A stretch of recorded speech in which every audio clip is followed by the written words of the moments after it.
The human ship Wayfarer moved slowly through the soft blue light of Elendra's orbit. From a distance, the planet looked like a shining jewel floating in space, its surface covered in crystal-like cities that reflected the nearby star like 1,000 small suns. Inside the ship, the crew stood quietly at their stations, watching the world on the main screen. No one spoke. Even the most experienced officers felt a strange mix of excitement and nervousness. This was not just another first contact mission. The Elendrans were known across nearby systems as a people of perfect balance. Their cities were built with flawless symmetry. Their movements were measured. Their culture valued harmony above all else. No one in the human fleet had ever met them face to face. Commander Elias Mar stood near the front of the bridge, his hands resting behind his back. He was not a tall man, but he carried himself with calm confidence. His dark hair was slightly messy, something the ship's formal protocols did not approve of, but no one had ever dared to correct him. He believed small imperfections reminded people that they were human. "Orbital position stable," said Lieutenant Chen from her console. "They are ready for the landing sequence." Elias nodded. "Send confirmation. We will receive their delegation in the main chamber." The crew moved quickly but carefully. The main chamber had been prepared for weeks. Soft lighting filled the room. Flags of Earth and its allied worlds stood along the curved walls. A wide, open space waited at the center, designed to make the visitors feel welcome rather than trapped. Elias took a slow breath as he stepped into the chamber. He could feel his heart beating faster, but he kept his face calm. First impressions mattered more than anything else in diplomacy. A gentle sound filled the room, like the hum of wind through glass. A beam of pale light formed in the center of the floor. It grew brighter, then slowly faded. When the light disappeared, the Elendran delegation stood there as if they had always been part of the room. They were taller than humans, with long, flowing shapes that looked almost like living art. Their skin shimmered in soft colors that shifted gently, like light moving across water. Their eyes were large and calm, reflecting the room in perfect detail. They did not wear clothing in the human sense. Instead, faint lines of glowing symbols moved across their forms, changing as they shifted their posture. At the front stood the one Elias knew must be the princess, Princess Saralith. She moved forward, her steps silent against the floor. Every movement she made seemed planned and precise, as if the universe itself had given her a perfect pattern to follow. Elias stepped forward as well. His training told him to wait to follow the protocol, but something about the moment felt different, too quiet, too still. He raised his hand slightly in a human greeting. "Welcome aboard the Wayfarer," he said, his voice steady. "We are honored by your presence." The Elendrans did not reply with words. Instead, they shifted their posture in a slow, graceful motion. The glowing symbols along their bodies changed shape. Elias had been told this was their way of speaking, though the translators could only guess at the deeper meaning. Saralith's gaze rested on Elias. She tilted her head just slightly, studying him. The room felt warmer, or maybe it was just Elias becoming more aware of every breath he took. He remembered something his grandmother once told him. "When you don't know what to say," she had smiled, "say something kind." Before he could stop himself, Elias spoke again. "Your movement," he said softly, "is very beautiful. The way you stand, the way you walk, it feels like everything is in harmony." The words were simple, honest, not part of any protocol. The reaction was instant. Every Elendran in the room froze. The glowing symbols along their bodies stopped moving. The soft hum in the air went silent. It felt like time itself had paused. The human crew shifted uneasily. Lieutenant Chen glanced at Elias, her eyes wide. The security officers tensed, though no one raised a weapon. The silence felt heavy, like a storm waiting to break. Saralith did not move for a long moment. Her eyes stayed on Elias, unblinking. Then slowly, the symbols on her form began to change again. But this time they did not follow the smooth, repeating patterns the humans had seen before. They flickered. They wavered. She took one step forward. The Elendran behind her did not follow. Elias felt his mouth go dry, but he did not step back. He met her gaze, reminding himself to stay calm. At last, a soft voice filled the room. It did not come from a speaker. It seemed to come from everywhere at once. "Your words," the voice said, "were not expected." Elias blinked. I only meant to be polite." Saralith's eyes softened, though Elias could not explain how he knew. The light around her shifted, becoming warmer, less sharp. "You spoke of me," the voice continued. Not of my role, not of my design, you spoke of me. The room felt different now, lighter but also uncertain. Elias cleared his throat. Where I come from, he said, choosing his words carefully, we believe that every person is more than their position. A title tells us what someone does, but a compliment tells us who they are. The Elendrins behind Sarilith began to move again, though their motions were no longer perfectly matched. Some leaned toward each other, others stepped back. Sarilith turned slightly, looking at her people. Then she looked back at Elias. We have not spoken in this way, the voice said, for many cycles. The human crew exchanged quiet looks. No one had expected a conversation like this. They had prepared speeches about trade, shared technology, and peaceful borders. No one had prepared for something this personal. Sarilith raised one hand, mirroring Elias' earlier gesture. Her movement was slower, less precise, as if she was trying something new. Tell me, she said, why do humans speak of beauty in something that will change? Elias thought for a moment. Because it will change, he replied. Because it won't stay the same, that's what makes it special. The symbols on Sarilith's form pulsed softly. Around them, the Elendrin delegation began to whisper in quiet tones, their voices blending into a gentle wave of sound. Sarilith took another step forward. Now she stood close enough that Elias could see tiny details in the light of her eyes, like stars reflected in a calm sea. You see me, she said, not as a pattern, not as a part of a whole, you see me as one. Elias gave a small, nervous smile. That's how we see everyone. For a moment no one spoke. The silence felt thoughtful instead of tense. Then Sarilith turned back to her people. She raised her hand again, and the glowing symbols along her form changed into a new shape. The Elendrins responded, though their movements were slower, less certain. When she faced Elias again, the voice spoke softly. This meeting will continue, she said. But not as it was planned. Elias felt a strange mix of relief and curiosity. I hope that's a good thing. Sarilith's light shifted in what might have been a smile. We will discover that together. As the talks began, the human crew realized something had already changed. This was no longer just a mission about agreements and alliances. It had become something deeper, something no one had expected. Elias glanced around the room. He saw his people standing a little straighter, listening a little more closely. He saw the Elendrins moving with tiny differences in their posture, small signs of individuality beginning to show. All of this had started with a simple, honest sentence. Outside the ship, Elendra continued to shine in the endless dark of space, unaware that its future had just taken a quiet, surprising turn. The room did not return to the same calm order after Sarilith's words. The air felt alive, filled with quiet thoughts and careful movements. The humans and Elendrins stood across from each other, no longer following strict lines or perfect shapes.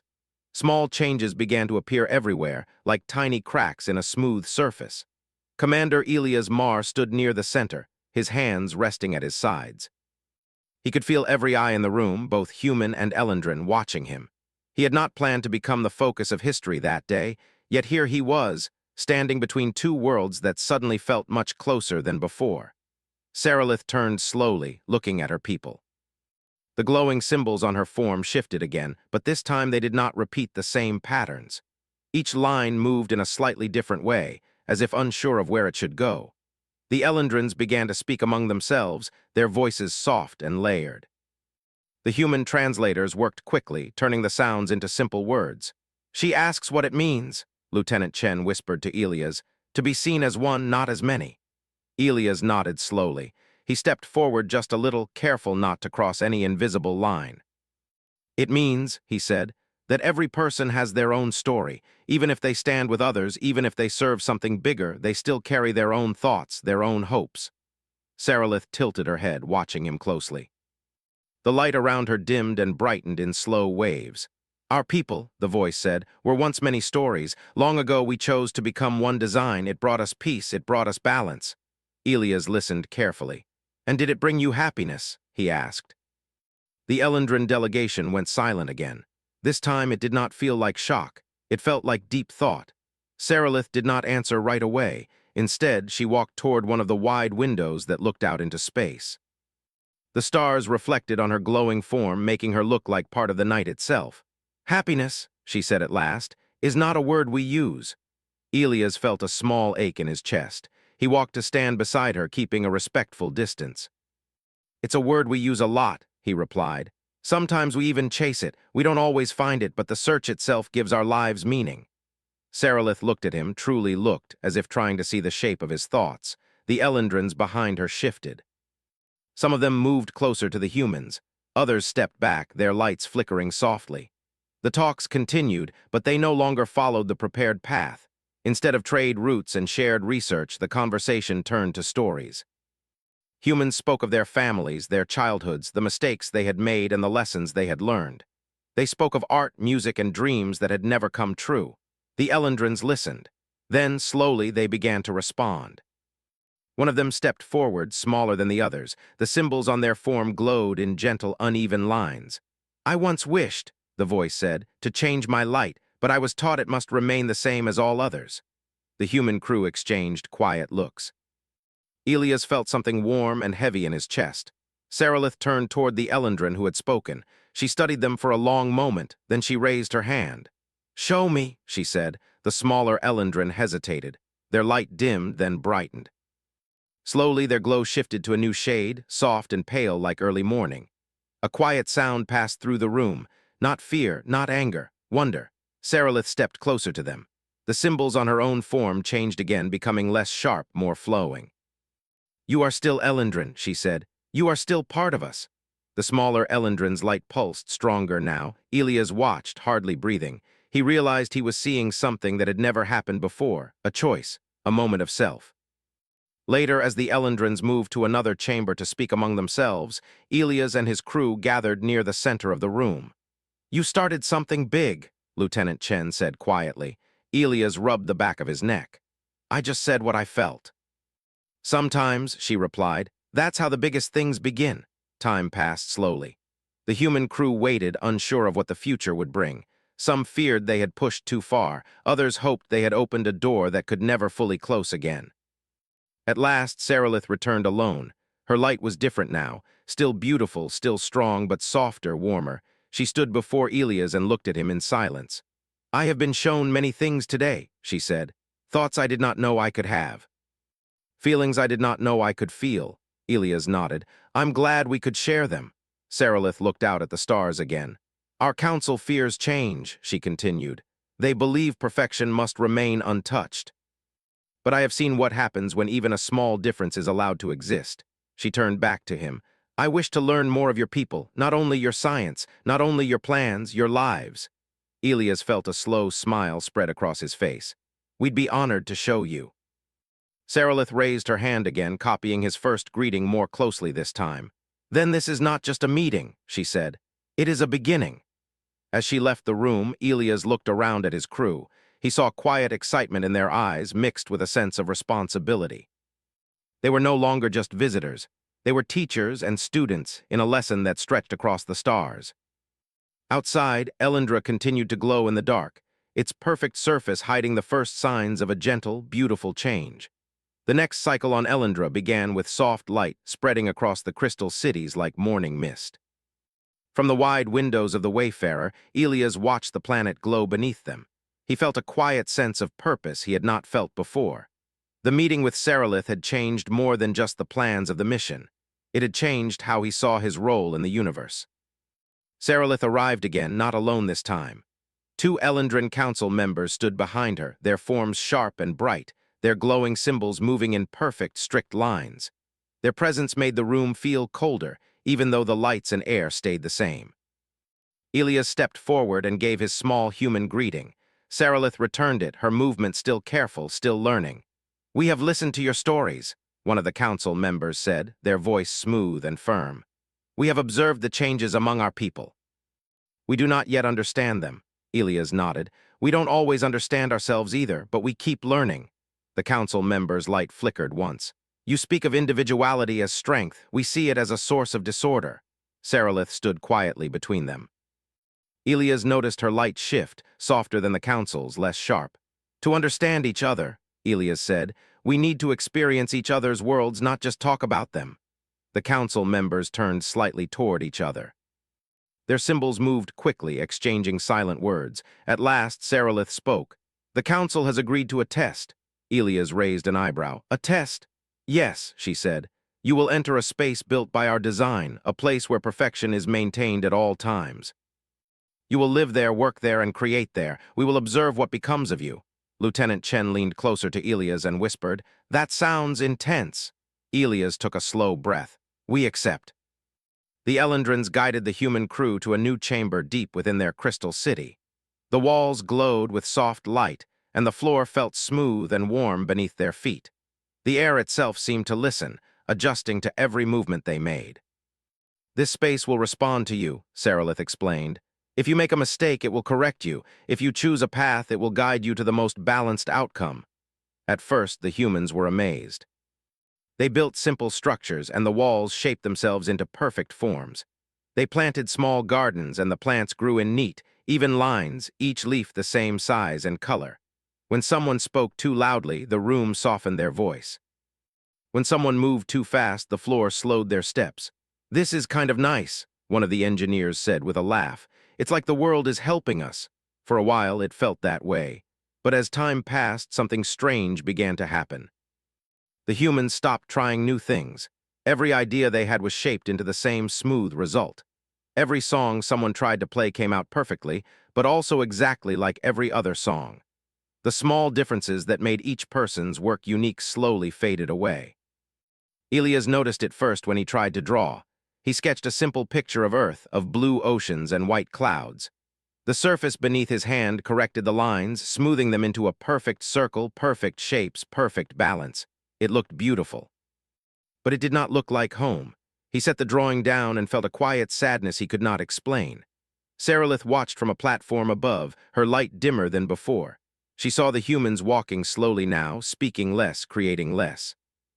They were calm, but something inside them felt quiet in the wrong way. She stepped down into the space, her feet touching the floor softly. "Why do you hesitate?" she asked Elias. He looked at her and gave a small, tired smile. "Because everything we do here becomes the same. We don't get to fail, we don't get to try again, we don't get to surprise ourselves." Sarilith tilted her head. "Failure is something to avoid. For us," Elias said, "failure is something to learn from." She thought about that as she walked among the crew. She saw an artist staring at a perfect sculpture, their hands hanging at their sides. She saw a scientist looking at a perfect formula, their eyes unfocused. Quietly, without telling the council, Sarilith raised her hand. The glowing symbols on her form changed. The room changed with them. For the first time since they entered, the floor did not correct a misstep. A cup tipped over and spilled a little water on the ground. A plant grew in a crooked line instead of a straight one. The humans froze, then slowly began to move again. The artist picked up their tools and carved a new shape into the sculpture, something uneven and strange and full of motion. The scientist tried a new idea, watching as the formula shifted in an unexpected way. Laughter filled the space, soft at first, then louder. Sarilith felt something warm rise inside her. She did not have a word for it, but she knew it was good. Above them, the council watched. Their lights flared brightly as they saw the changes. They spoke to each other in quick, sharp tones. "This is disorder," one said. "This is growth," another replied, uncertain. Sarilith turned to face them. Her light glowed steady and strong. "Look at them," she said. "They are alive in a way we have forgotten." The council fell silent, watching as the humans worked, talked, and shared their imperfect creations with each other. Elias looked up at Sarilith and met her gaze. He could see the question in her eyes. "Whatever happens," he said softly, "thank you for giving us a chance to be ourselves." Sarilith nodded. For the first time in her life, she felt like she was being herself too. Outside, the stars continued their endless journey, unaware that a choice was forming in the heart of a princess who stood between perfection and possibility. The great gathering hall of Elendra had never felt so full. Light flowed across the crystal walls like slow water, reflecting off thousands of Elendran forms as they stood in wide, careful lines. Above them, the ceiling opened to the stars, letting the quiet glow of the universe shine down on the moment that was about to unfold. At the center of the hall stood Princess Sarilith. Her light was steady, warm, and different from the sharp, perfect glow that had once defined her. Around her, the council members formed a wide circle, their symbols moving in slow, thoughtful patterns. On the far side of the hall, Commander Elias Mar and the human crew stood together, silent and respectful. The air felt heavy, not with fear, but with meaning. Sarilith took a slow step forward. The sound of her movement echoed gently across the smooth floor. For many cycles, her voice said, calm and clear, we have believed that perfection was our greatest strength. We shaped our world to remove all unevenness, all uncertainty, all difference. The Elendrins listened without moving. Even the smallest shift of light felt important now. Then, she continued, we met the humans. Elias lowered his eyes slightly, feeling the weight of the moment. They did not bring us a new design, Saralith said. They did not offer us a better pattern.